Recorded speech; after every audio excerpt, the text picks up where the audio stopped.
Desde los Andes ecuatorianos, en las mágicas colinas aledañas al río Intac, provincia de Imbabura, nace un café, cultivado con amor por valientes mujeres a las que pertenece la marca Francesca. Cada grano se escoge con cuidado para que cada taza de café sea una experiencia única. Francesca te inspira. Francesca te apasiona. Francesca te enamora. En cada sorbo, descubre lo mejor de ti.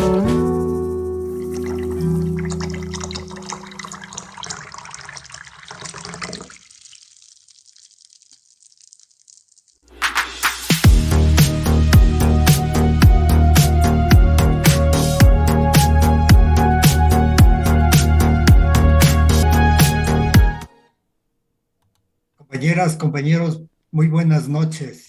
Este es el programa La Voz del Trabajador del Frente de Trabajadores del Ecuador.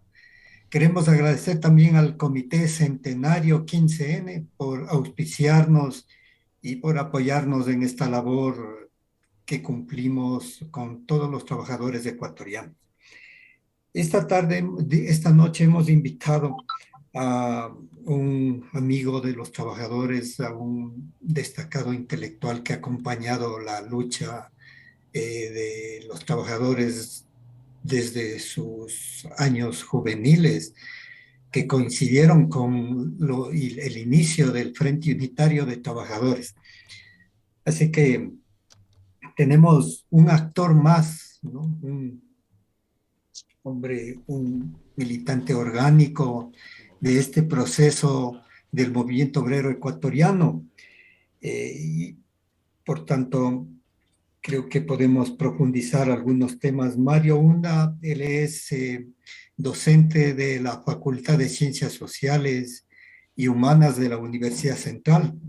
Ha sido también asesor de varias organizaciones sindicales como el Frente Unitario de Trabajadores. Mario, bienvenido, buenas tardes, gracias por estar con nosotros.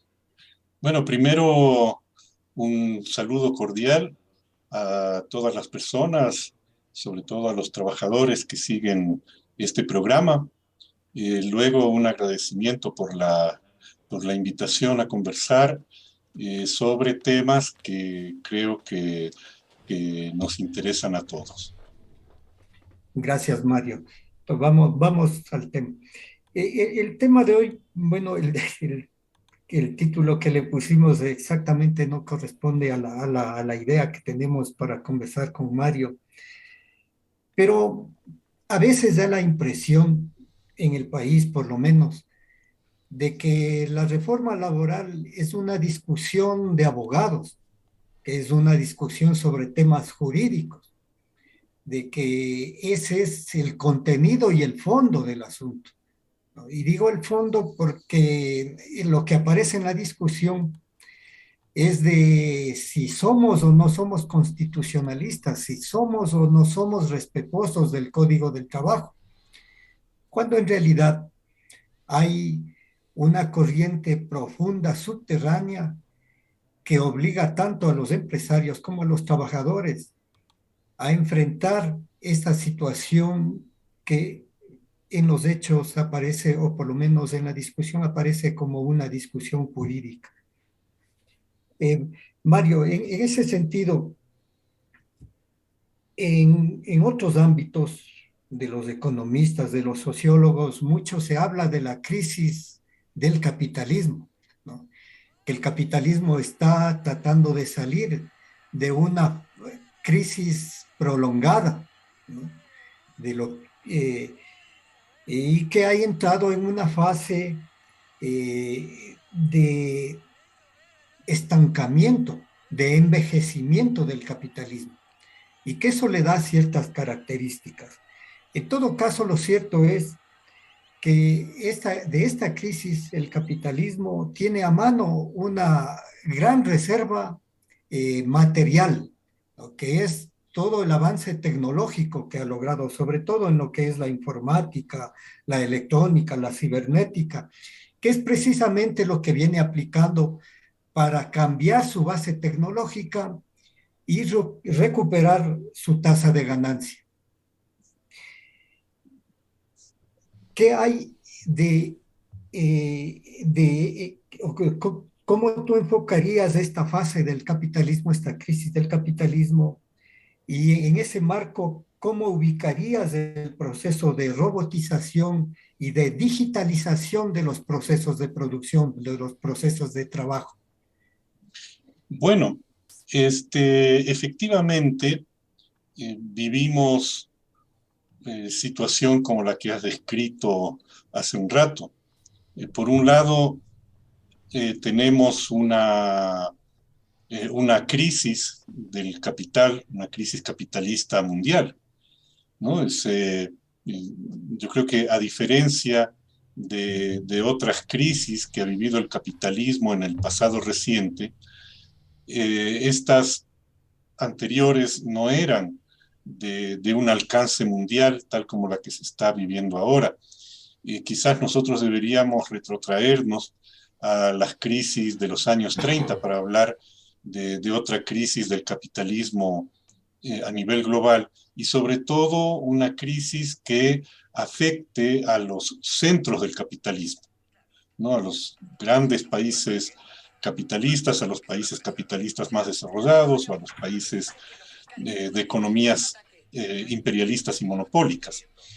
Y esta es una característica particular, ¿no? El hecho de que la crisis esté golpeando también en el centro del capitalismo a nivel mundial. Ahora,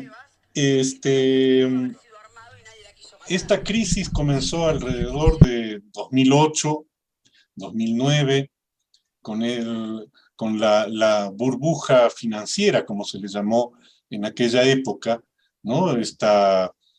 Que comenzó a partir de la crisis del pago de las hipotecas en los Estados Unidos y en Europa. Y de allí en más no ha dejado de extenderse y de profundizarse. En varios momentos se ha hablado de que la crisis tocaba a su fin, que venía una nueva etapa de recuperación, pero nuevamente la propia dinámica del capital volvía a, a poner la crisis en un primer plano. Y recientemente la pandemia de COVID-19 puso un ingrediente adicional a la crisis porque significó en casi todo el mundo un detenimiento de la actividad económica, por lo tanto también un detenimiento de los procesos de valorización del capital, fundamentalmente de aquellos procesos vinculados con la producción propiamente tal. La crisis, por lo tanto, sigue allí presente. Esa es una constatación. Ahora, si esta crisis puede ser entendida como una crisis terminal o no, bueno, hay mucha discusión al respecto. Acá solo deberíamos recordar que las crisis son naturales del capitalismo. El capitalismo existe en medio y a través de sus crisis. Por lo tanto, la crisis es algo consustancial al capitalismo, no es un elemento exterior, ¿no? Que venga a interrumpir los procesos normales, sino que la crisis es parte de los procesos normales de la reproducción del capital. Porque es un momento en el cual, de alguna manera, se equilibran, ¿no? Aquellos elementos que provienen de lo que podemos llamar en términos genéricos la anarquía del mercado, ¿no? Incluso en épocas como las actuales, en donde el mercado ya no es el mercado, entre comillas, libre, ¿no? De épocas anteriores, sino un mercado profundamente monopolizado y profundamente controlado por monopolios que ahora tienen un carácter transnacional, lo que les hace mucho más fuertes. Y todos nosotros creo que hemos visto cifras según las cuales las grandes corporaciones, los grandes monopolios transnacionales tienen presupuestos anuales que son varias veces superiores al presupuesto del conjunto de países más pobres del mundo. Esto quiere decir que el proceso de concentración y de centralización del capital ha ido avanzando de manera radical y de manera profunda en todos estos años. Ahora, un tema que nosotros debemos mirar es que la crisis, esta crisis del grado que sea, digamos, y de la profundidad que sea, no ha cambiado las características fundamentales del capitalismo y las características fundamentales del capitalismo en esta etapa actual, ¿no? Sigue siendo profundamente concentrado, sigue siendo profundamente monopolista, sigue siendo profundamente depredador, ¿no? Que es una de las características centrales del capital, tal como lo había sido desde sus inicios, ¿no? O sea, el capital para avanzar debe destruir las fuentes mismas de la riqueza, es decir, la naturaleza y el ser humano, ¿no? La naturaleza y el trabajo. Y eso sigue siendo una característica de este momento que se ha profundizado con la crisis y que se ha profundizado con las políticas que a nivel mundial se han ido tomando para enfrentar esta crisis causada por el COVID-19. Entonces, un tema es la crisis, ¿no? Que lo podemos entrar a profundizar un poquito después. Y el otro tema es el de los avances tecnológicos, de esta nueva revolución tecnológica, que se centra fundamentalmente en el tema de la robotización, ¿no? Que nosotros debemos entenderla como un proceso profundamente desigual y profundamente contradictorio. ¿Por qué? Porque, en primer lugar, esta robotización implica la acelerada y masiva, o implicaría la acelerada y masiva introducción de la tecnología en la producción en el sentido de la robotización, que quiere decir también el reemplazo de la fuerza de trabajo humano por maquinaria.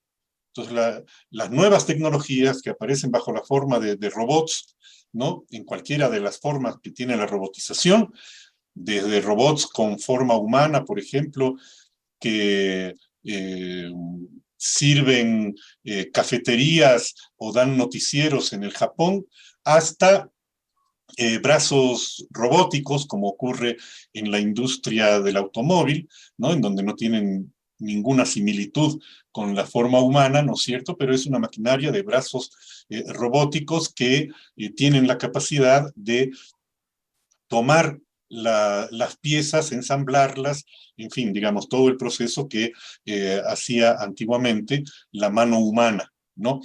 Entonces, este es otro nivel, ¿no?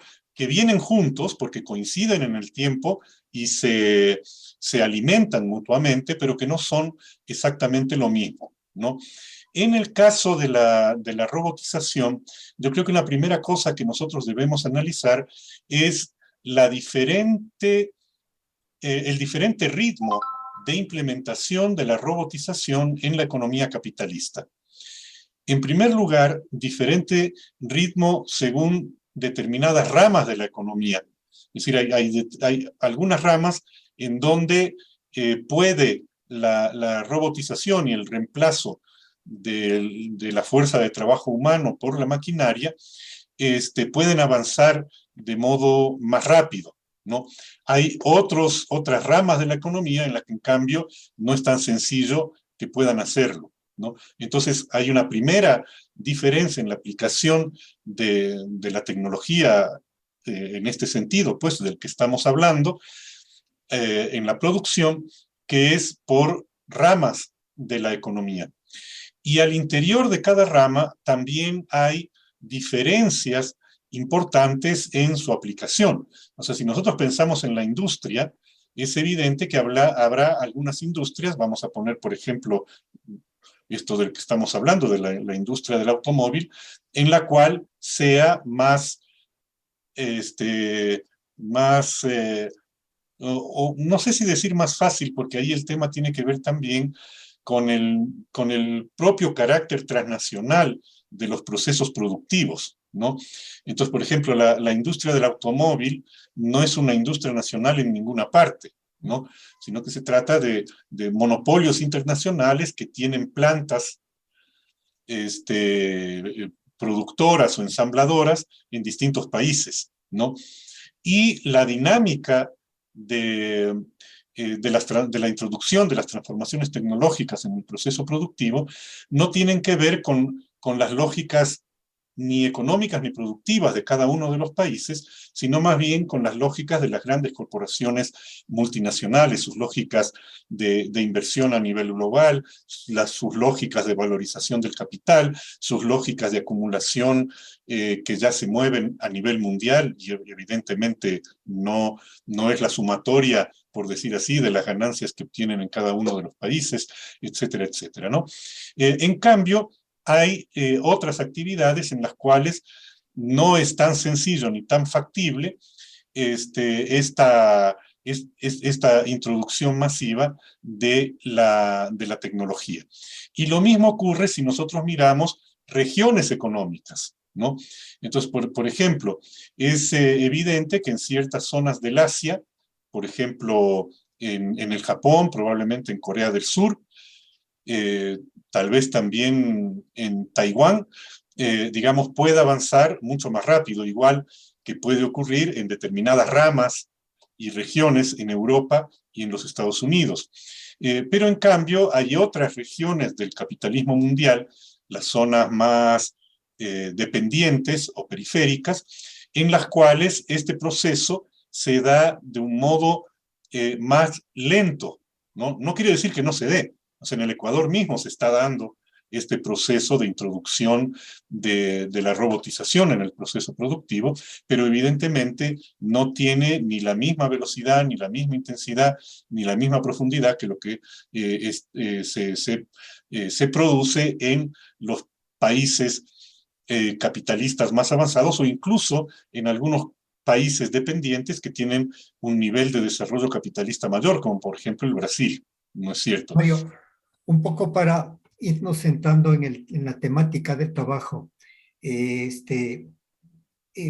vamos, quisiera invitarte a reflexionar sobre las consecuencias que ha tenido este proceso de robotización, este proceso de la revolución tecnológica en las nuevas formas de trabajo, ¿no es cierto? O sea, este proceso de introducción de la tecnología en la producción ha creado nuevas formas de trabajo. Eh, y esto ha llevado también de parte de los empresarios a querer revisar lo que es la jornada de trabajo, lo que son los tipos de contrato. Entonces, un poco quisiera invitarte a que nos hagas una reflexión sobre cuáles son esas nuevas formas de trabajo que han aparecido, cuáles son. Bien, hay un conjunto de factores que se están modificando con la introducción de las nuevas tecnologías en los procesos productivos y que se expresan a distintos niveles en relación con el trabajo, ¿no? Por ejemplo, un primer nivel en el cual esto se expresa es en el aumento del ejército industrial de reserva, que sobre todo en las economías dependientes como las nuestras, siempre ha sido de una magnitud muy grande, ¿no? Tal vez si uno piensa en la economía de Estados Unidos o de Europa, el ejército industrial de reserva o el ejército laboral de reserva, vamos a decir para utilizar un término más amplio, pueda medirse sobre todo a través de las cifras del índice de desempleo. Pero en el caso de las economías dependientes no es así, ¿no? Porque aquí al índice de desempleo hay que sumarle el índice del subempleo, porque el subempleo no es nada más que, digamos, una salida precaria que dan las familias trabajadoras ante la inexistencia de la suficiente demanda de trabajo por parte del capital, ¿no? La característica del desarrollo del capitalismo dependiente ha sido siempre de una débil atracción de fuerza de trabajo y por lo tanto arrojar a una parte muy grande de las masas trabajadoras a estas situaciones de desempleo o de subempleo, ¿no? O lo que llaman ahora las formas de empleo no pleno, ¿no es cierto? Que de alguna manera es más o menos lo mismo. Porque si nosotros miramos estos índices en los últimos 60 años, por ejemplo, vamos a poder observar que entre desempleo y subempleo juntos, ¿no? Siempre hemos tenido como país, ¿no? Un índice bastante elevado. En los mejores momentos de despliegue del desarrollo capitalista, este índice combinado superaba un poco el 40% sin llegar al 50%, ¿no es cierto? Pero en los momentos normales y sobre todo en los momentos de crisis, este índice supera con largueza el 50%, o se aproxima al 60%.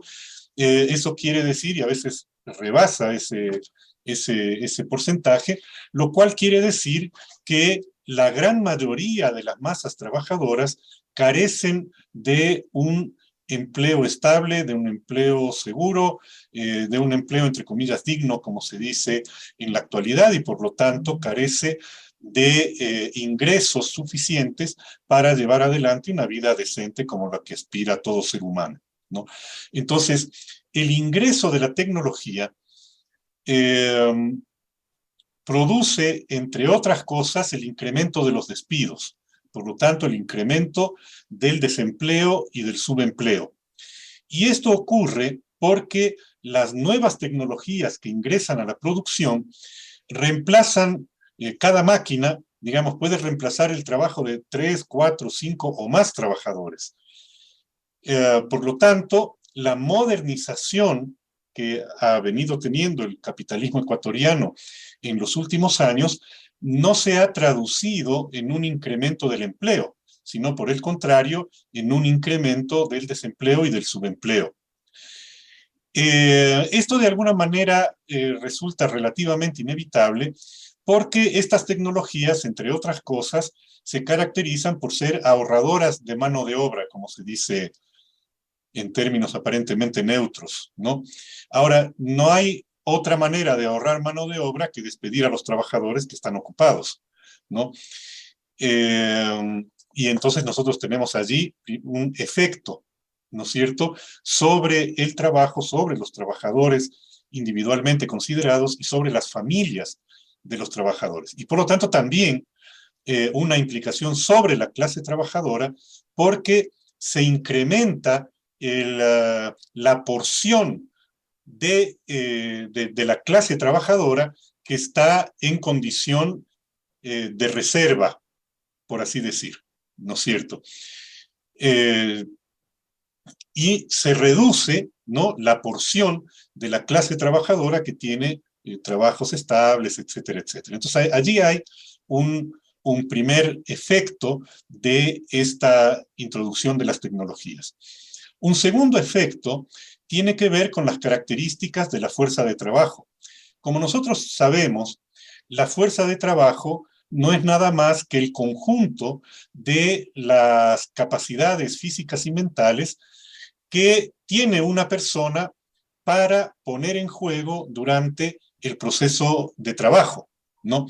Pero al introducirse las nuevas tecnologías, las características físicas y mentales que el capital requiere ahora de los trabajadores comienzan a ser distintas de las características físicas y mentales que el capital exigía algunos años atrás, ¿no? Por ejemplo, ahora se requiere más que antes un cierto manejo, un cierto conocimiento, ¿no?, y unas ciertas destrezas en lo que tiene que ver con el manejo de estas nuevas tecnologías, ¿no?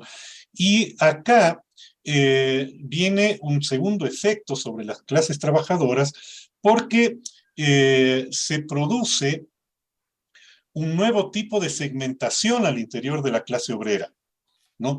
Que viene dada por el conocimiento de las tecnologías y por las destrezas que pueda haber desarrollado o pueda todavía desarrollar el trabajador o la trabajadora para acceder a puestos laborales que implican la utilización de estas nuevas tecnologías. Esto quiere decir de plano que hay sectores que no van a poder ingresar a este tipo de empleos, ¿no? Porque carecen del conocimiento de las tecnologías o de las destrezas en su uso, ¿no? Muchas veces, por lo menos de lo que se observa así en términos generales, esto implica ciertos elementos de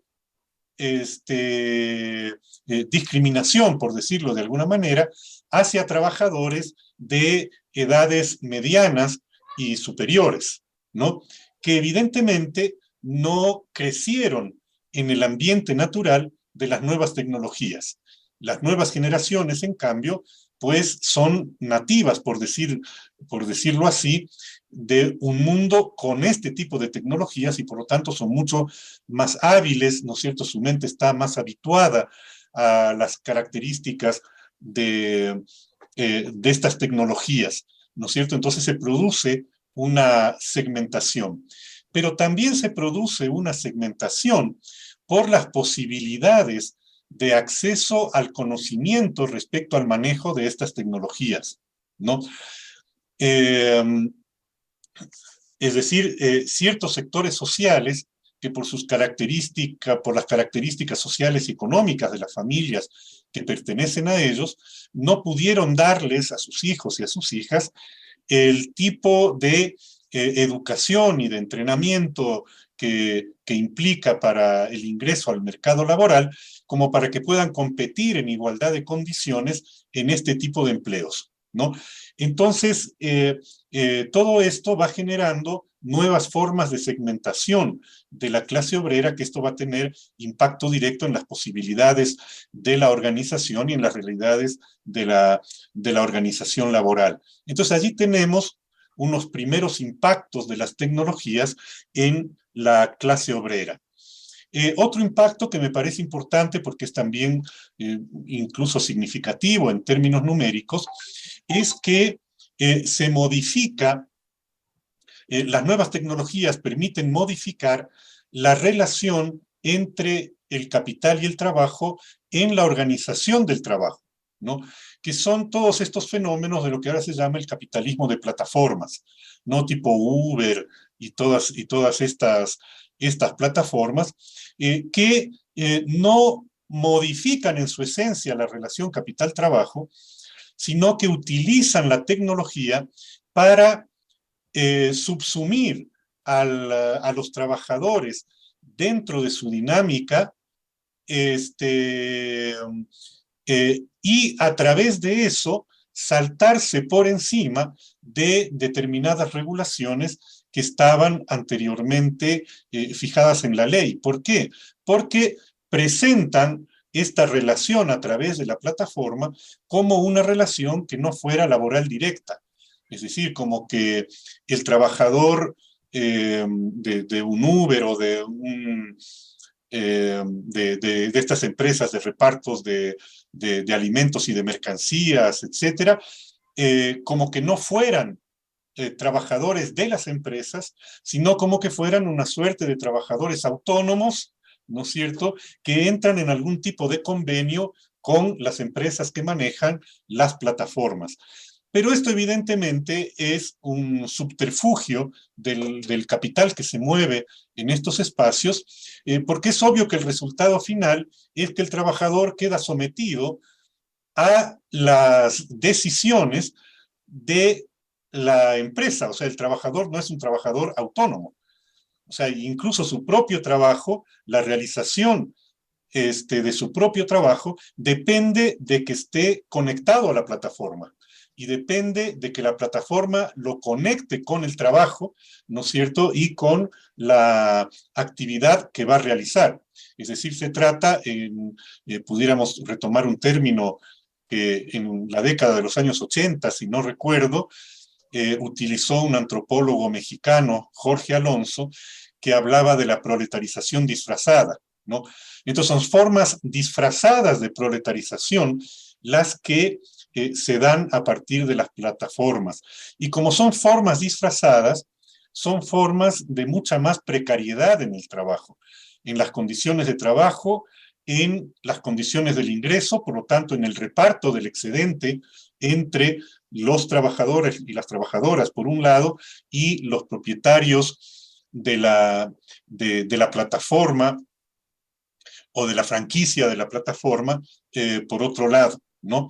Se trata, por lo tanto, de formas de sobreexplotación del trabajo, las que se manifiestan a través de este tipo particular de introducción de las nuevas tecnologías en en la economía y en la relación capital-trabajo. Efectivamente, la burguesía, el capital, pretende escamotear la relación obrero-patronal, digamos, para hablar en términos jurídicos y más comunes en nuestro medio. Pretende ocultar la relación que existe entre el capital y el trabajo, la relación de sometimiento del trabajo, de control del trabajo, de organización bajo su dominio y su dirección. Es decir, esa es la relación que el capital pretende escamotear. Pero, como tú decías, precisamente valiéndose de esta maniobra, lo que pretende en el fondo el capital es aumentar su tasa de ganancia, precarizando, es decir, llevando al extremo la explotación del trabajador, llevando a los niveles ínfimos, totalmente inferiores, el precio de la fuerza de trabajo. Pero, como decía hace poquito, también necesita aumentar su tasa de ganancia, es decir, parece que la burguesía, el capital, llegó a una etapa de esquizofrenia, ¿no? ¿Qué explicación tú darías a este fenómeno que se presenta esquizofrénico? Sí, claro, digamos, allí el asunto, creo que sí, vamos a poder enlazar con lo que decíamos al principio, me parece, porque tiene que ver también con la presencia de la crisis, ¿no? Y tiene que ver con la que ha sido la respuesta política principal del capital frente a la crisis. Entendiendo por política no únicamente lo que tiene que ver con con lo partidario o la relación directa con el Estado, sino en lo que tiene que ver con el reordenamiento de las relaciones en la sociedad, ¿no? ¿Por qué? Porque ha sido, si bien el capital ha tenido siempre esta tendencia, en el último tiempo esta se ha visto exacerbada. Es la tendencia de que para los capitales parece ser que la única manera real de salir de la crisis es la sobreexplotación del trabajo, ¿no? Recuperan las ganancias sobreexplotando al trabajo, poniendo más presiones al trabajo, procurando que los trabajadores produzcan más, ganando lo menos posible, ¿no? Y esto genera, pues, una recomposición rápida de la ganancia de los grandes grupos empresariales. Ahora bien, no hay que perder de vista que, de todos modos, estas tendencias en la propia dinámica del capital son tendencias contradictorias, ¿no? Hace un rato hablabas de volver más fuerte el control sobre el trabajo, ¿no? Y de hecho, este también es una de las consecuencias de la introducción de la tecnología en el trabajo. que quizás vino antes que la robotización, por lo menos de la expansión del uso de la robotización. La introducción de nuevas tecnologías, de nuevos instrumentos para controlar al máximo posible el uso de la fuerza de trabajo, ¿no? Por ejemplo, haber pasado del viejo reloj tarjetero, ¿no?, a los relojes biométricos actuales, ¿no?, en donde la persona es reconocida por la huella o por la palma de la mano o por la forma de la cara o por el iris de los ojos, en fin, digamos, la tecnología ha avanzado en diversos campos en ese sentido, para buscar un mayor control de los trabajadores. O el Y algoritmo en el caso de los trabajadores de las plataformas, ¿no? exactamente, el tema de los algoritmos y otra cuestión más, los GPS que están incluidos en los teléfonos celulares, ¿no?, que permiten incluso un control pormenorizado, ¿no?, visible, tanto del tiempo como del espacio en el cual se mueve el trabajador, ¿no? Cuando alguien pide a través de alguna de estas plataformas algún producto, cualquiera, ¿no es cierto? O sea, puede seguir en la pantalla de su teléfono celular la trayectoria por la cual va recorriendo el repartidor o la repartidora, ¿no? Entonces hay un control al segundo y hay un control al centímetro, pudieras decir, ¿no? Es decir, se ha incrementado el espacio-tiempo del control. Incrementar el espacio-tiempo del control le permite al capital reducir lo que ellos consideran un desperdicio en el trabajo, ¿no? El hecho de que, por ejemplo, un trabajador, por poner un caso cualquiera, pues digamos, se mueva del lugar de trabajo al baño más veces de las que ellos consideran que es la que debería estar, ¿no es cierto? O que se demore en el baño más tiempo del que ellos consideran que debería quedarse para realizar sus necesidades fisiológicas.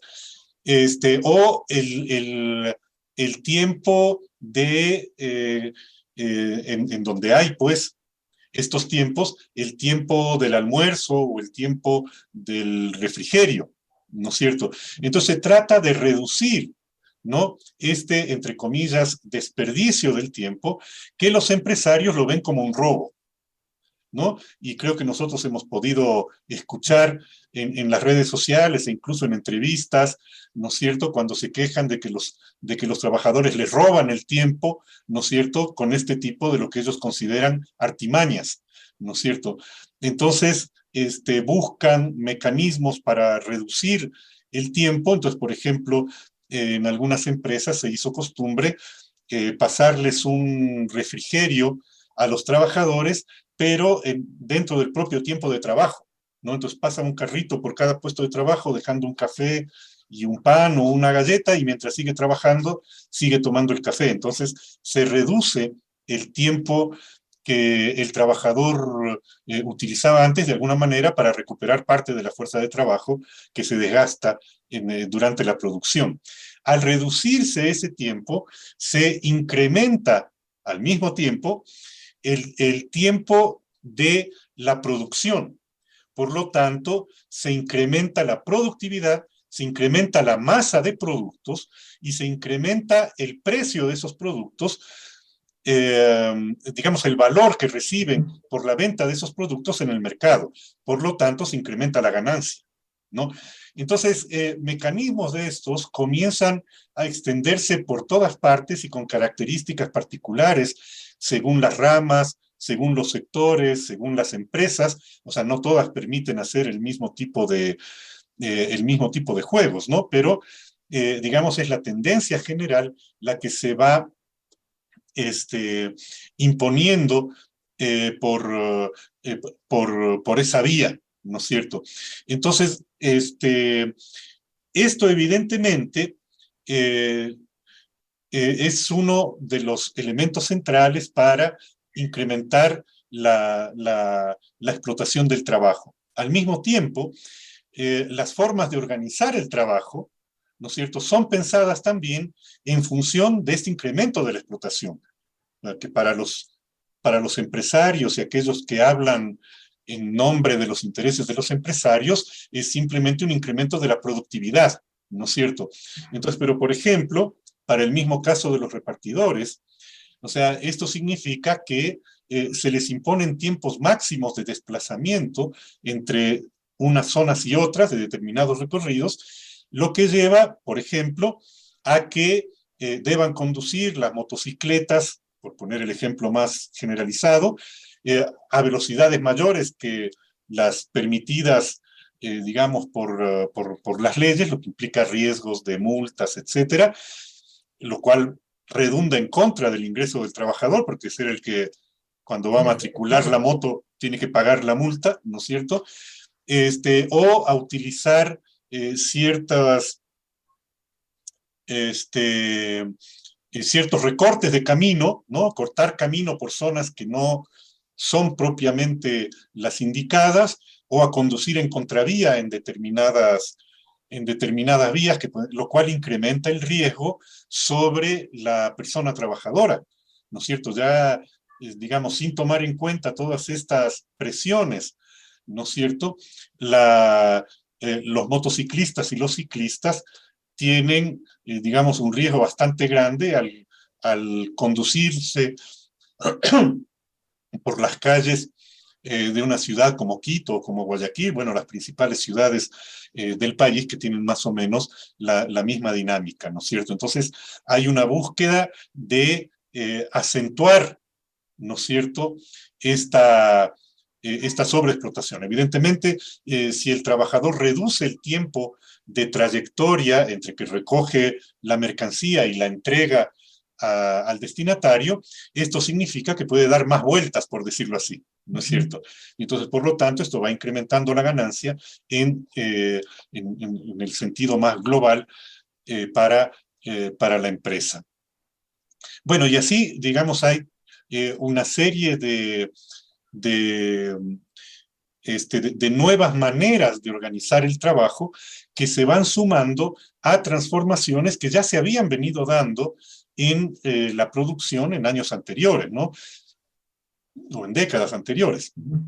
Ya a partir de la década de 1970, 1980, se empezó a hablar del reemplazo del Fordismo, ¿no?, que ya parecía muy antiguo, al Toyotismo, ¿no es cierto? La incorporación de círculos de calidad, digamos, y de otras formas de organización del trabajo, que lo que buscaban básicamente era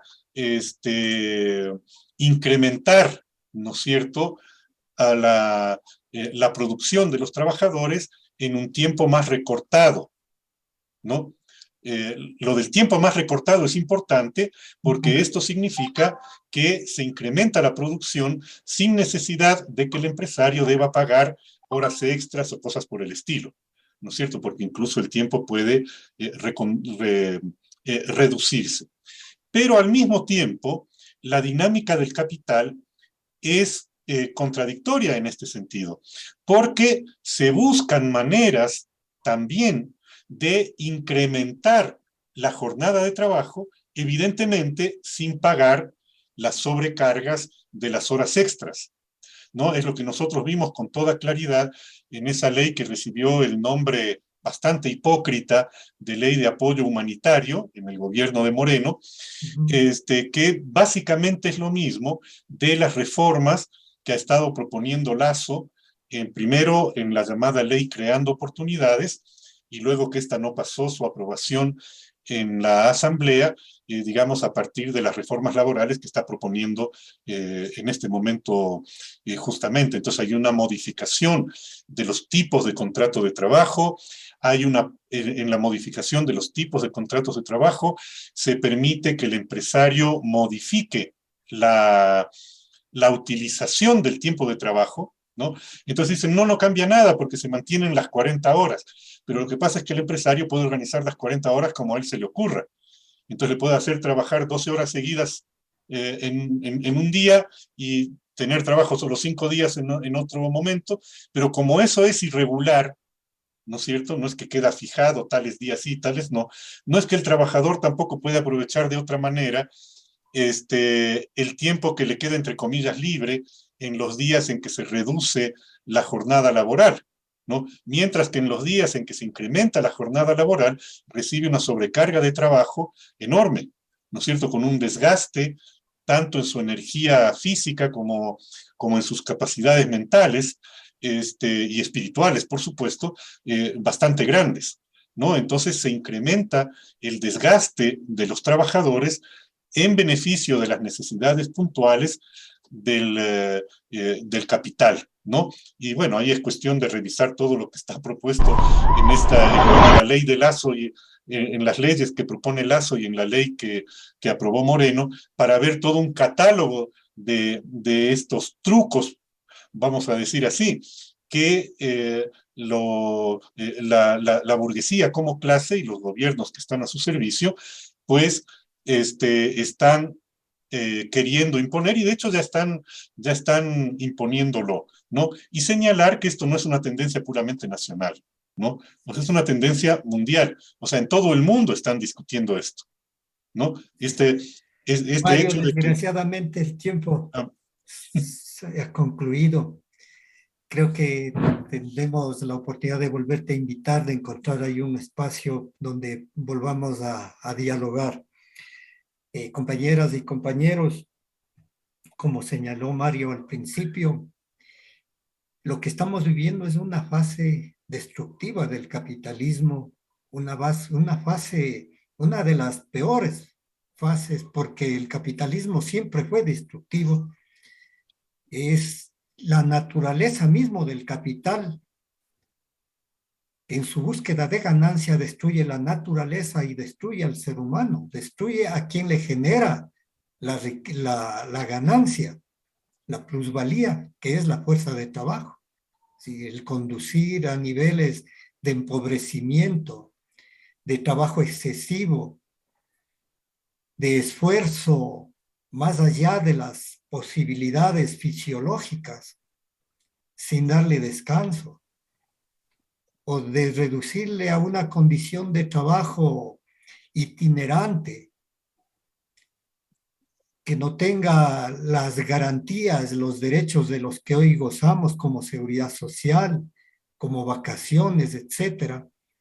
Esto lleva a una situación de desesperanza, de angustia para el ser humano, provocada por la ansiedad de ganancia del capital, de la burguesía. Eso es lo que está detrás de todos los proyectos de reforma laboral que ha presentado la burguesía, las cámaras empresariales y los gobiernos que hemos tenido desde finales del siglo pasado, en concreto desde el gobierno de Borja. Mario, ha sido un gusto conversar contigo, escucharte. Algunas palabras finales que quisieras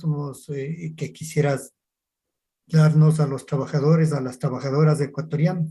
Sí, justamente como acabas de decir, son estas características específicas de este momento del capital y de las relaciones entre capital y trabajo, las características específicas de estas medidas que están imponiendo y que quieren imponer todavía de un modo más riguroso, la que les lleva a lo que es en realidad la segunda parte, el segundo capítulo fundamental de la propuesta de los empresarios, que es el ataque a la organización sindical, ¿no?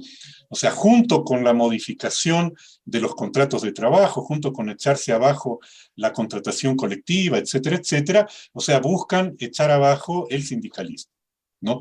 Entonces, dificultar la formación de sindicatos, dificultar la acción reivindicativa de los trabajadores, excluir a una parte grande de los trabajadores del derecho a ser parte de organizaciones sindicales, etcétera, porque ellos saben perfectamente que la organización sindical es la única fuerza de que dispone la clase trabajadora para hacer frente a este tipo de ataques.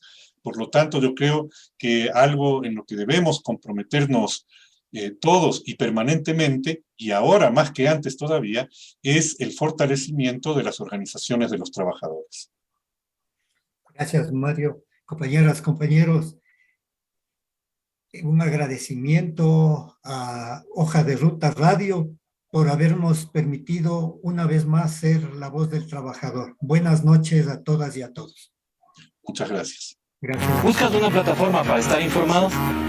¿Ya te cansaste de los mismos de siempre, de las noticias sesgadas, de los medios tradicionales, de aquellos que mienten? Pues espera, te presento a Hoja de Ruta. Somos una propuesta de comunicación diferente, más comunitaria, más veraz. ¿Quieres conocernos? Quédate aquí. Te prometemos información de calidad, contenido disruptivo, alianzas internacionales, comunicación comunitaria, investigación profunda y lo más importante, tú serás parte de nuestra comunidad. Somos Hoja de Ruta Comunicación.